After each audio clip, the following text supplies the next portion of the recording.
အားလုံးမင်္ဂလာပါခင်ဗျာတနေသားရီတိုင်းရေဖြူမျိုးပေါ်အထီကိုတောင်မှ PDF တွေကဝင်ရောက်လှုပ်ရှားနေနိုင်ပြီဖြစ်ပါတယ်ခင်ဗျာတနေသားရီတိုင်းရေဖြူမျိုးပေါ်ကို PDF တွေကဝင်ရောက်စီးနင်းတိုက်ခိုက်ပြီးတော့မှတချို့သောဌာနဆိုင်ရာရုံးတွေကိုမိရှုဖျက်ဆီးတာတွေလုပ်လိုက်ပါတယ်ခင်ဗျာဆိုတော့ဒီဖြစ်စဉ်ကတော့ဒီဇင်ဘာလ12ရက်မနေ့က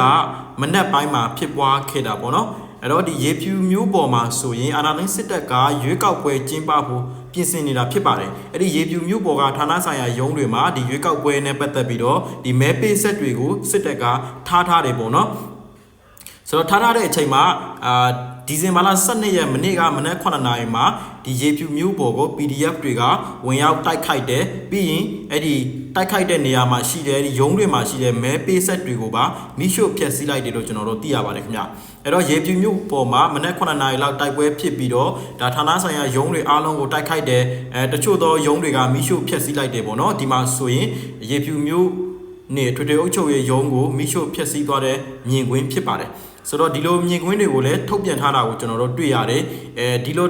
တိုက်ခိုက်တယ်ပေါ့နော်ပြီးရင်မဲပေးဆက်တွေကိုမိရှုဖျက်ဆီးလိုက်ပြီးတဲ့နောက်မှာတော်လိုင်းတပ်တွေက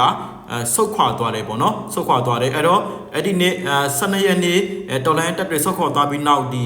နေ့လေပိုင်းမှာအဲ့ဒီရေဖြူမျိုးကိုအာဏာသိမ်းစစ်တပ်ကဒဝယ်မျိုးကနေဒါရေချောင်းနဲ့အင်အားတွေပို့လိုက်တယ်